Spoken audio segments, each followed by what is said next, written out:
E quando uma fase termina, você está preparado para o que Deus começa a construir depois?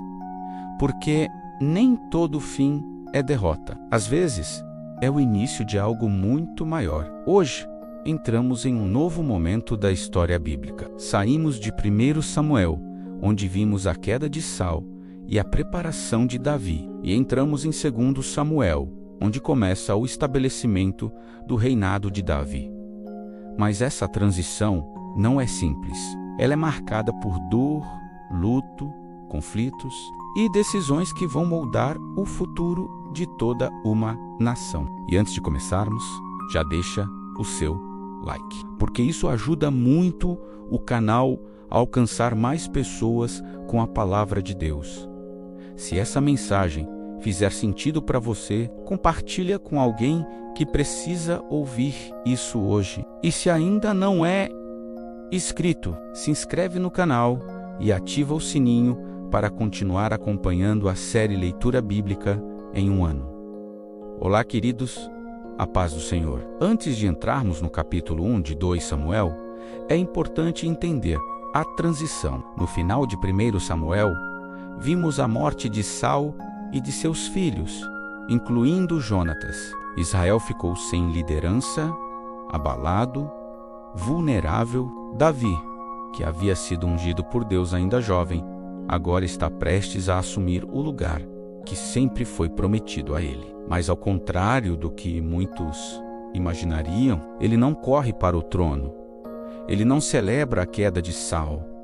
Ele honra, e é exatamente isso que vemos no capítulo 1 de 2 Samuel. Um amalequita chega até Davi, trazendo a notícia da morte de Saul. Ele diz que foi o responsável por matar o rei, atendendo ao pedido dele no campo de batalha. E ainda traz a coroa e o bracelete de Saul, esperando ser recompensado. Mas a reação de Davi é completamente diferente do esperado. Ele se entristece profundamente, chora, lamenta, e mais do que isso, ele manda executar o homem.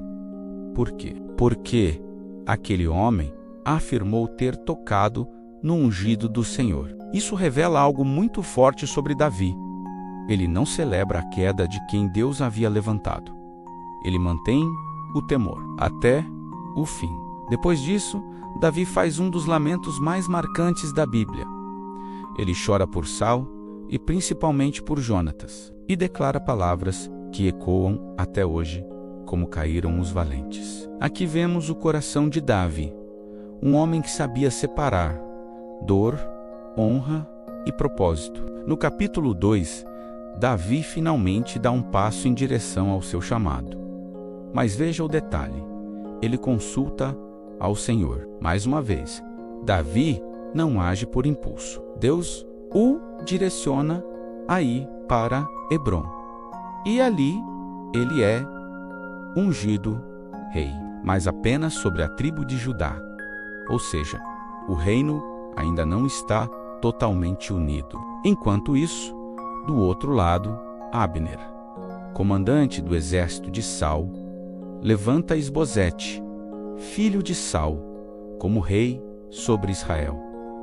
Isso cria uma divisão. De um lado, Davi, do outro, a casa de Saul. E começa um período de conflitos. Em um confronto entre os dois lados, acontece uma batalha marcante. Os homens de Davi enfrentam os de Abner, e um jovem chamado Asael, irmão de Joabe, tenta perseguir Abner, mas acaba sendo morto por ele. Esse momento acende ainda mais a tensão entre as duas partes, e a Bíblia resume esse período com uma frase poderosa: a casa de Saul enfraquecia, enquanto Davi se fortalecia cada vez mais. Isso mostra que quando Deus estabelece algo, mesmo que demore, nada pode impedir o crescimento. No capítulo 3, os conflitos continuam, mas agora com mudanças importantes. Isbosete acusa Abner de algo pessoal, e isso gera uma ruptura entre eles. Abner, então, decide mudar de lado. Ele reconhece que Deus prometeu o reino a Davi e resolve agir para entregar todo Israel nas mãos dele. Olha que interessante. Até os inimigos começam a reconhecer aquilo que Deus já havia determinado. Abner procura Davi, faz um acordo com ele e começa a trabalhar para unificar o reino. Mas nem todos aceitam isso. Joabe, comandante do exército de Davi, ainda guarda no coração a morte de seu irmão Asael. E movido por vingança, ele mata Abner de forma traiçoeira. Isso poderia manchar completamente o início do reinado de Davi. Mas Davi toma uma posição firme. Ele declara publicamente que não teve participação nisso. Chora por Abner, lamenta sua morte e, mais uma vez, mostra seu caráter diante de todo o povo. Isso gera algo muito importante: confiança. O povo começa a perceber que Davi não governa com manipulação, vingança ou interesse próprio, mas com justiça e temor a Deus. E aqui está uma grande lição dessa transição e desses capítulos. Nem todo começo vem com facilidade, mas quando Deus está no controle, tudo se alinha no tempo certo. Davi não forçou o trono. Ele não tomou atalhos. Ele não se vingou.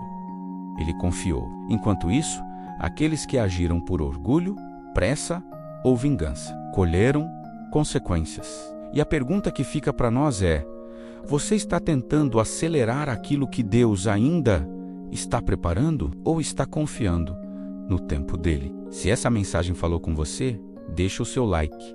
Isso ajuda muito o canal a alcançar mais pessoas. Compartilhe esse vídeo com alguém que precisa aprender a confiar no tempo de Deus.